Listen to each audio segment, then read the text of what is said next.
Welcome everyone, and thank you for being here to learn about the new features in ODT Rentals 12.0. For this presentation today, we're going to hear from Darren Christofferson, our product manager at Open Door Technology. I'll now hand the time over to Darren. Thank you, Mindy. So a little bit about me. I'm Darren Christofferson. I am the product manager at Open Door Technology. I have to make sure I say that right. I've been in that role for quite a while. I just don't say it very often. Anyways, I've been with Open Door Technology for 19 years in software and product development for 21 plus years. Been working in Navision and Nav and Business Central for my entire time at Open Door, and working in rentals for the last 10 plus years. So a little bit familiar with what we're going to be talking about today. The agenda for today, we're going to talk about a few things that are coming out in the V12.0 release. That should be out at the end of November. New remote signature capture capabilities. That's something that people have been asking for a bit. So that it will be in the next release. Improved interaction logging from ODT rental quotes and contracts. We've integrated Business Central payment services for ODT rental invoices. There's some new functionality that allows us to attach multiple photos to certain documents in rentals. There's a new setup option for advanced sales line shipping, and we'll talk about that towards the end of our presentation, and some enhanced reporting capabilities. So let's jump right into the first item, new remote signature capabilities. So to set this up, I'm going to jump over into Business Central. There we go. Click on the search for connectors. And then in here, you would have to set up the DocuSign connector. If I click on this, there's some information here about your actual DocuSign account that you would have to input. And then their e-signature settings are more related to the documents themselves and where the signing anchors are and things like that. If you're familiar with DocuSign, then this would make sense. We do have the ability to add other document signing partners. Right now, DocuSign is the only one that is finished, but in the future we'll add other signing partners. Okay, so once the DocuSign stuff is all set up, we would go into a rental contract or a quote, and if you go into the card view, you'll see a new item called Send for Signing. Okay, when you click on Send for Signing, it will print the report, save it as a PDF, and then upload that to DocuSign's website to be able to be sent off to the recipient. And in our DocuSign setup, we specified that the recipient would either be the customer or the contact. I believe I have mine set to customer at this point. But you get a little notification saying that the document's been sent, and it takes a little bit, but inside email, you'll get a message. The recipient will get a message that will have some information. Let me just open mine. There it is.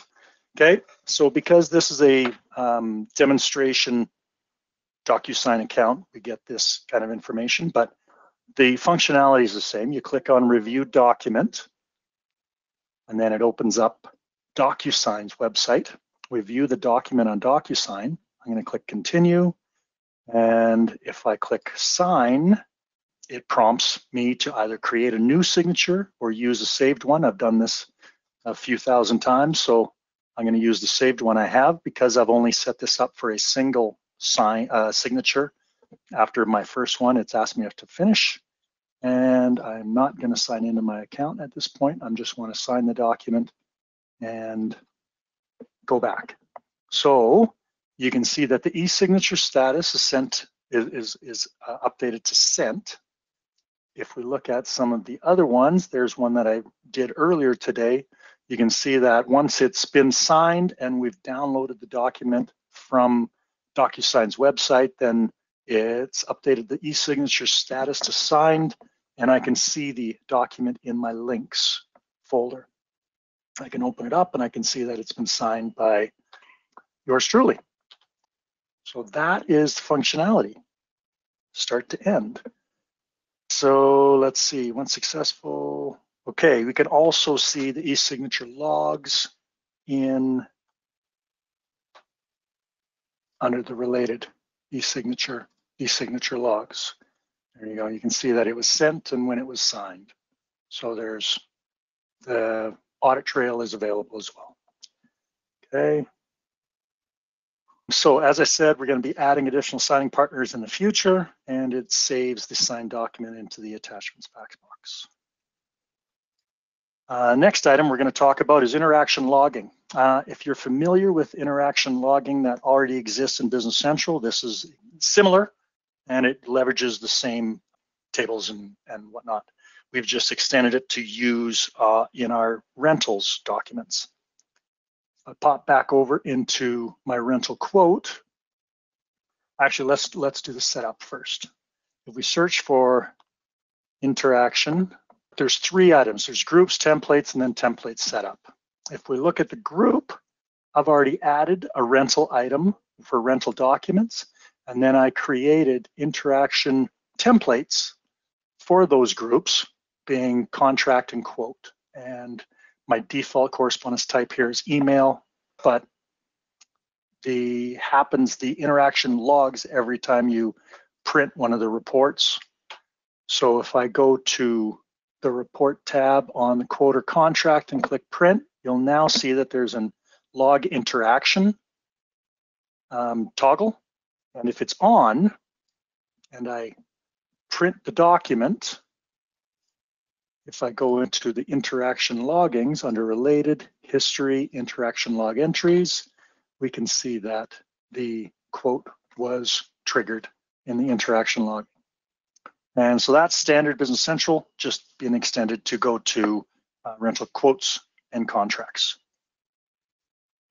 Okay. All right, back to the PowerPoint. Payment services, that's the other, one of the other big things that was added in V12. In this, again, uses standard Business Central functionality. I'm just gonna get out of what I was showing here, and we're gonna search for payment services. Now, every Coronis database has a default PayPal sandbox account. I've just gone in and I've clicked on setup and I've enabled it for my demo database. If you had other payment services, they would show up here like Stripe or a credit card processing partner. So depending on which payment services you have subscribed to, you would set those up in payment services.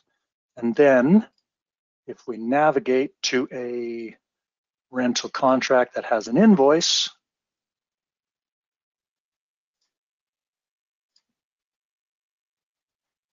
we can see that if I open up the invoice under the invoice details tab, we have this payment service field.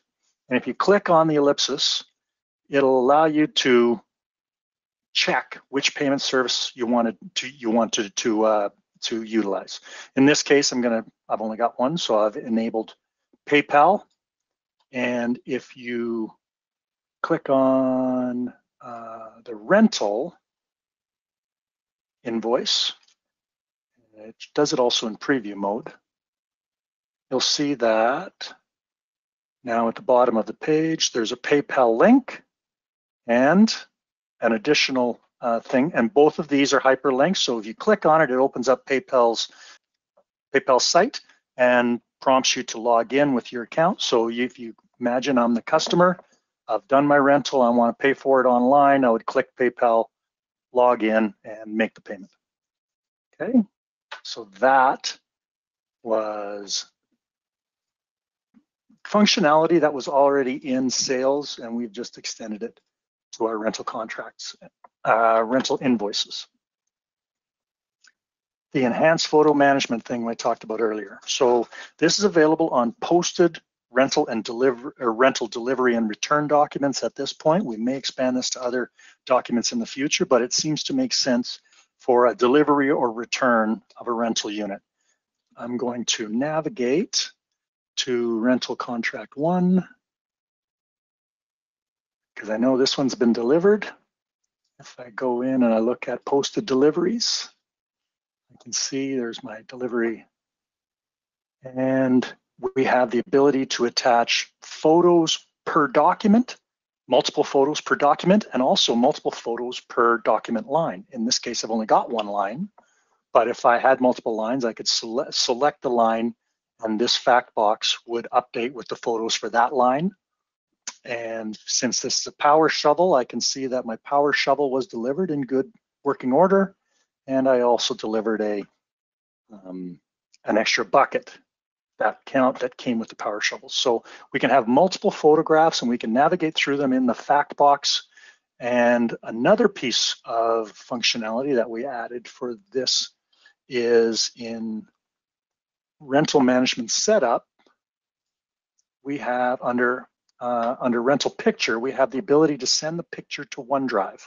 So this allows us to save the photographs in an external repository, and all that's being saved into our Business Central database are thumbnails. So much smaller amount of space taken up, and basically utilizes that external repository. So hopefully that'll help with database size for anybody using this functionality. And next, we're going to talk about enhanced sales lines shipping option. Okay, in the previous rentals release, so version 11, we added the ability to manage the shipment of sales lines independently from the invoicing of sales lines. In previous versions, if you had a sales line that was linked to an inventory item or something like that, or a resource or whatever, the shipment of that item happened only when you invoiced the rental contract. Well, certain people wanted to be able to manage them independently, so you could ship something, it would come out of inventory, but you can invoice it at a later date. Okay, so that was added in the previous release. We had feedback from customers indicating that this feature wasn't needed by everybody, and as a result, we made a change to make it a setup option. And we appreciate the feedback, and we try to accommodate the requests as much as possible. And at the end of this presentation, I'll show you a link that if you need or if you want to provide additional suggestions, then you can do so. I'm going to pop back over into Business Central, and this is just in rental management setup. And this one's under Show More. So under Show More, at the very end, we have advanced sales lines. Okay, so I've got it turned on right now. And so if I was to create a rental contract with a sales line, then it would create a linked rental order, and I can ship it independently of invoicing. If I turn this off, then it's not going to change any existing contracts that I have, right? There'll still be a linked sales order. They'll still process that linked sales order like it was turned on, but any new contracts won't create the linked sales order, okay? Same thing the other way. If you have it off and you turn it on, any existing contracts won't automatically create a new linked sales order. You would have to do something to the document to have it do that. New installations will have it turned off by default. Existing customers will have to turn it on or turn it off, depending on whether or not they've already got it linked sales orders. In upgrade, if there are linked sales orders, it'll be turned on during the upgrade. Hopefully that makes sense. Okay, let's go see what else we have. Enhanced reporting. I'm not going to show these because we're moving along in time here, but again, we've had existing ODT customers ask for certain things, and these are good examples of things that have been requested by existing users, and they've made it into the product. So the outstanding contract amount report shows a summary list of the open rental contracts, their total contract value, the amount billed to date, and the amount outstanding with totals. The next item is the on-rent list of rental units by customer with a drill down to be able to see where those rental units are, and that's off of the customer card. We added the option to hire showed group details on a rental quote if you're familiar with how the rental quote works, if you have a quote with a rental group with multiple child units, oftentimes the child units are exactly the same, or you haven't even specified what the child unit number is, then showing that detail does not really make sense. So we added the ability to summarize it into the group line, so that we don't, so we save space, real estate on the report. One thing to note is all the child lines need to be the same for this to work. If you have one child line that's a different price or something, it's not going to work. It's not going to allow you to summarize. And then the last thing we added, that was a suggestion from a customer, was the ability to add a quote loss reason, similar to the way you can add a quote loss reason in sales. So I believe they use the same list of reason codes. In future releases, we have a few things coming down the pipe. We're going to extend the resolve shortages functionality and allow you to define substitutes for rental units. So if there's for some reason you're short on one particular type of unit, you can perhaps substitute it with a different type. Expanded dispatch capability is coming. Dispatch will continue to be enhanced for probably the couple of years at least. Loss and damage functionality, so that's if somebody returns something that's been damaged, we can do a charge back to the customer on the rental. Rental dimension priorities is something that we're adding into the next release. And the forecast contract revenue report would be another one that's coming down the pipe. Again, this is the address of feature upvote for ODT Rentals. If you have anything that you would like to see in rentals, or if you have a pain point in the current release of rentals, let us know and we'll make every effort to accommodate. So that is it for my part of the presentation. I'm going to pass it back to Mindy now. Thanks, Darren. It was really good to see all of those new features. Darren, it looks like we have one question here already from Chris. Okay. So it says, will the document signing be extended to rental deliveries and returns? So we already have the ability to sign on like if your delivery person has a device, a tablet or something like that, they can already sign deliveries and returns on a device. If we're hoping to email a delivery document for someone to sign, then I believe that's what we're talking about here. It could be added in a future release. I don't believe that's there right now, but I'll follow up on that and I'll let you know. There's a question there from Kirk. Please provide link email from the previous slide. Absolutely. Okay, so it is odtrentals365.featureupvote.com. Here's an example, the outstanding contract amount report that I just mentioned was in the next release. There's going to be, a few other things here that we've added that's planned, a few things under consideration. Obviously, there's been a lot of votes for the outstanding contract amount report, so we've jumped on that one. Okay, ODT Rentals 365.featureupvote.com. There's one more question in the question pane. Is the attachments function for deliveries returns good to us for PDFs? Yes, absolutely. I believe we were talking about the good to use for PDFs. Absolutely. You can use any document type in the attachments window. Okay, you could use Word, PDF, spreadsheets, photographs, movies. Obviously, movies are going to take up some space, but yes, all those things are available, right? From that window, actually, let me just see if I can get back in there. Oh, I have a little trouble finding my Business Central. There it is. Okay, if I go into quote, okay.